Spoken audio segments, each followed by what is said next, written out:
Il n'y avait personne en Algérie quand on y a été en 1830. Il y avait des Arabes, il y avait des Juifs, il y avait tout un tas de peuples, mais il n'y avait pas de...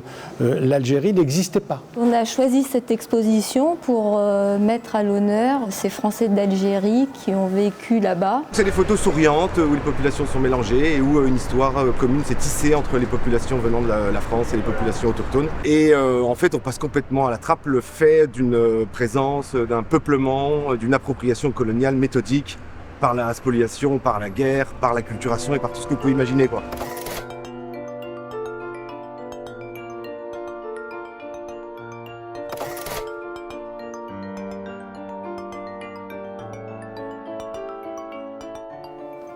Alors c'est quoi le concept du pied noir? C'est ces jeunes pieds noirs qui sont arrivés en France en ayant perdu tout.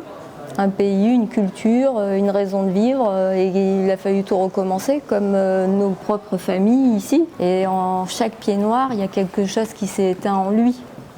Bon, bah, si on peut faire allumer une petite flamme avec le cercle algérianiste, c'est une grande victoire. Et c'était la première fois en 2017, je crois, ou 2018, qu'est apparu le cercle algérianiste. Donc je ne connaissais pas cette association. Je me suis rendu compte que cette association a été fondée à Perpignan, ville détenue par le Front National, ce qui m'a mis un peu la puce à l'oreille. Et en allant sur Internet, j'ai découvert que cette association, au-delà de la volonté affichée d'entretenir une mémoire, en l'occurrence celle des pieds noirs, en réalité l'objectif qu'il y avait derrière, qui n'était pas avoué, mais qui était patent, c'était de revisiter le mythe d'une Algérie où les Français auraient apporté la civilisation et tous les bienfaits qui vont avec. Et c'est ce qui m'a mené à refuser de subventionner, avec d'autres collègues d'ailleurs, refuser de subventionner cette association proche du Front National. Les photos, je trouve scandaleuses. Derrière ces clichés un peu kitsch, il y a un pays exsangue, il y a des crimes environnementaux. C'est une exposition sur des plats typiques. On peut se dire quoi, il y a quoi de dangereux dans les plats, il y a quoi de raciste dans le fait de montrer les bons plats. Les Algériens cuisinent des bons plats et les pieds noirs nous ont ramené le couscous. Franchement, vous allez chercher la petite bête. Ben là, il faut discuter, mais à mon avis, c'est une opération sacrément perverse de s'approprier la gastronomie et d'en faire une exposition de photos. Le couscous, là, il est folklorisé, quoi. Quant au folklorisme culture, on l'a réduit à des éléments folkloriques, c'est la meilleure manière de la mettre à mort ou d'accomplir sa mise à mort. Vous avez obligatoirement des souvenirs et une nostalgie d'une vie, d'une façon de vivre, d'une façon de voir les paysages, d'une façon de voir la mer, d'une façon de voir la nourriture mélangée, de voir le peuple mélangé. Parce que le peuple d'Algérie, c'est ça qui faisait sa richesse justement, c'est qu'il était très très mélangé. Et donc avec des cultures différentes, et chaque culture a apporté à la culture de l'Algérie des symboles qui sont, et toute la richesse de cette mixité, etc.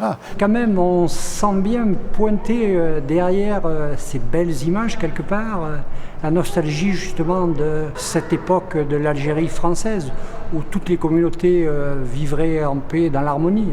Alors qu'en réalité, on le sait, quand on a étudié un peu de près l'histoire de ce pays, les choses ne se sont pas passées tout à fait comme ça. Il y a eu des colonisés puis des colonisateurs. On assiste de leur part à une réécriture de l'histoire.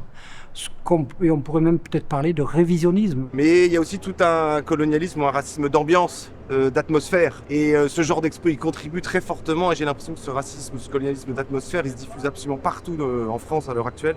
Je pense là maintenant aux 2 800 000 Algériens en France, descendants d'Algériens en France, qui j'espère ne verront pas l'exposition. Mais on peut imaginer que pour eux, ce genre de présentation de leur propre histoire, qui efface complètement leur mémoire de vaincu, est d'une violence extrême, quoi. Effectivement, il y a un certain nombre d'élus municipaux qui sont proches aujourd'hui des idées d'extrême droite. Alors après, le maire, il a installé une police municipale qui recrute de plus en plus, alors que dans d'autres services, les agents ne sont pas remplacés. Donc on peut s'interroger non pas sur la présence d'une police municipale, mais sur son utilisation. Pas de quartier pour les fascistes, pas de fascistes, non, les quartiers, pas de quartier.